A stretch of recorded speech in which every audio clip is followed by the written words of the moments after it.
السلام علیکم ورحمۃ اللہ وبرکاتہ۔ امید ہے کہ آپ سب خیریت سے ہوں گے۔ اللہ پاک آپ سب کو خوش رکھے۔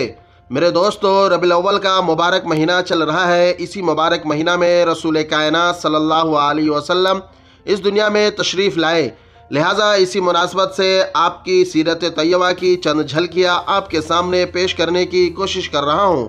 امید ہے کہ آپ کو ہماری یہ کوشش پسند آئے گی، تو ہمیں بھی اپنی دعاؤں میں یاد رکھیے اور کمنٹ باکس میں صلی اللہ علیہ وسلم ضرور ٹائپ کریں۔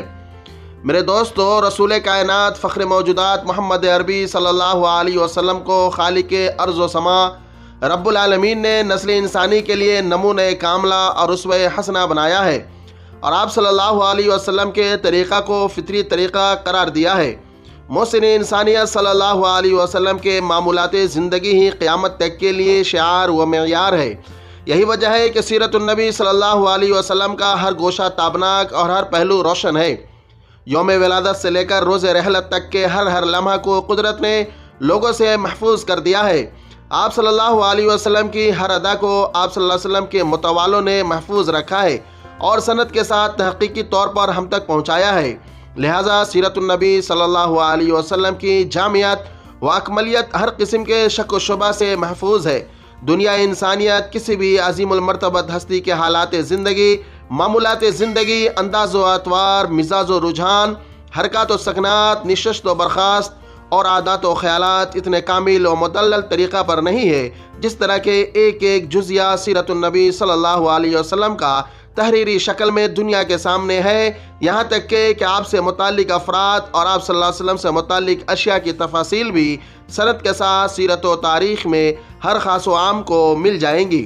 اس لیے اس دنیا فانی میں ایک پسندیدہ کامل زندگی گزارنے کے لیے اللہ رب العزت نے اسلام کو نظام حیات اور رسول خدا صلی اللہ علیہ وسلم کو نمونہ حیات بنایا ہے۔ وہی طریقہ اسلامی طریقہ ہوگا جو رسول خدا صلی اللہ علیہ وسلم سے قولاً فعلاً منقول ہے۔ آپ صلی اللہ علیہ وسلم کا طریقہ سنت کہلاتا ہے، اور آپ نے فرمایا ہے من رغب عن سنتی فلیس منی، جس نے میرے طریقہ سے اعراض کیا وہ مجھ سے نہیں ہے۔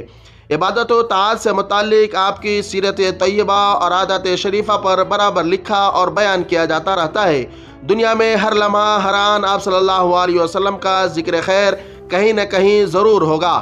آپ کی سیرت سنائی اور بتائی جاتی رہے گی، پھر بھی سیرت النبی صلی اللہ علیہ وسلم کا عنوان پرانا نہیں ہوگا۔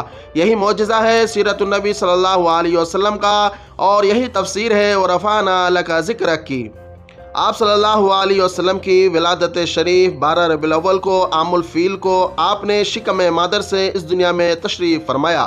شمائل ترمذی میں حلیہ مبارکہ بیان کرتے ہوئے آپ صلی اللہ علیہ وسلم کے بارے میں امام ترمذی نے لکھا ہے کہ آپ صلی اللہ علیہ وسلم میانہ قد، سرخی مائل، سفید گورا رنگ، سر اقدس پر سیاہ ہلکے گھنگریالے ریشم کی طرح ملائم انتہائی خوبصورت بال جو کبھی شان مبارک تک دراز ہوتے تو کبھی گردن تک اور کبھی کانوں کی لو تک رہتے تھے۔ رخ انور اتنا حسین کہ ماہ کامل کے مانند چمکتا تھا۔ سینے مبارک چوڑا، چکلا، کشادہ، جسم اتھر، نہ دبلا نہ موٹا، انتہائی سیڈول، چکنا، کہیں داغ دھبا نہیں۔ دونوں شانوں کے بیچ پشت پر مہر نبوت کبوتر کے انڈے کے برابر سرخی مائل ابھری کہ دیکھنے میں بے حد بھلی لگتی تھی۔ پیشانی کشادہ، بلند اور چمکدار، ابرو مبارک کماندار غیر پیوستہ، دہن شریف کشادہ، ہونٹ یاقوتی مسکراتے تو دندان مبارک موتی کے مانند چمکتے تھے۔ دانتوں کے درمیان ہلکی ہلکی درازیں تھی، بولتے تو نور نکلتا تھا۔ سینہ پر بالوں کی ہلکی لکیر ناف تک تھی، باقی پیکر بالوں سے پاک صاف تھا۔ صحابہ کا اتفاق ہے کہ آپ جیسا خوبصورت نہیں دیکھا گیا۔ حضرت حسان بن ثابت رضی اللہ تعالیٰ عنہ شاعر رسول ہے، وہ اپنے نعتیہ قصیدے میں نقشہ کھینچتے ہیں کہ آپ صلی اللہ علیہ وسلم سے حسین مرد میری آنکھوں نے کبھی نہیں دیکھا، اور آپ سے زیادہ خوبصورت مرد کسی عورت نے نہیں جنا۔ آپ ہر قسم کے ظاہری و باطنی عیب سے پاک پیدا ہوئے، گویا آپ اپنی حسب مرضی پیدا ہوئے ہیں۔ نہ کبھی آپ چیخ کر بات کرتے تھے، نہ کہکہ لگاتے تھے، نہ شور کرتے تھے، نہ چلا کر بولتے تھے۔ ہر لفظ واضح بولتے، جو مجمع سے مخاطب ہوتے تو 3 بار جملہ کو بالکل صاف صاف دہراتے تھے۔ انداز کلام باوقار، الفاظ میں حلاوت کہ بس سنتے رہنے کو دل مشتاق، لبوں پر ہمادم، ہلکا سا تبسم جس سے لب مبارک اور رخ انور کا حسن بڑھ جاتا تھا۔ راہ چلتے تو رفتار ایسی ہوتی تھی گویا کسی بلند جگہ سے اتر رہے ہوں، نہ دائیں بائیں مڑ مڑ کر دیکھتے تھے، نہ گردن کو آسمان کی طرف اٹھا کر چلتے تھے۔ تواضع کی باوقار مردانہ خوددارانہ رفتار ہوتی تھی۔ قدم مبارک کو پوری طرح رکھ کر چلتے تھے کہ نالین شریفین کی آواز بھی نہیں آتی تھی۔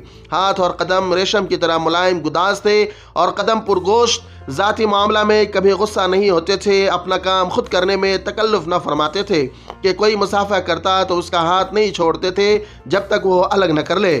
جس سے گفتگو فرماتے پوری طرح اس کی طرف متوجہ ہوتے، کوئی آپ سے بات کرتا تو پوری توجہ سے سماعت فرماتے تھے۔ پھر بھی ایسا رعب تھا کہ صحابہ کو گفتگو کی ہمت نہ ہوتی تھی۔ ہر فرد یہی تصور کرتا تھا کہ مجھ کو ہی سب سے زیادہ چاہتے ہیں اور مجھ سے ہی سب سے زیادہ محبت کرتے ہیں۔ میرے دوستو، بلا شبہ آپ کی سیرت طیبہ حیات انسانی کے ہر گوشہ کو کامل احاطہ کرتی ہے۔ میرے دوستو، آج کے لیے بس اتنا ہی۔ انشاءاللہ پھر کسی نئی ویڈیو میں ملیں گے، تب تک آپ اپنا خیال رکھیے۔ خدا حافظ، فی امان اللہ۔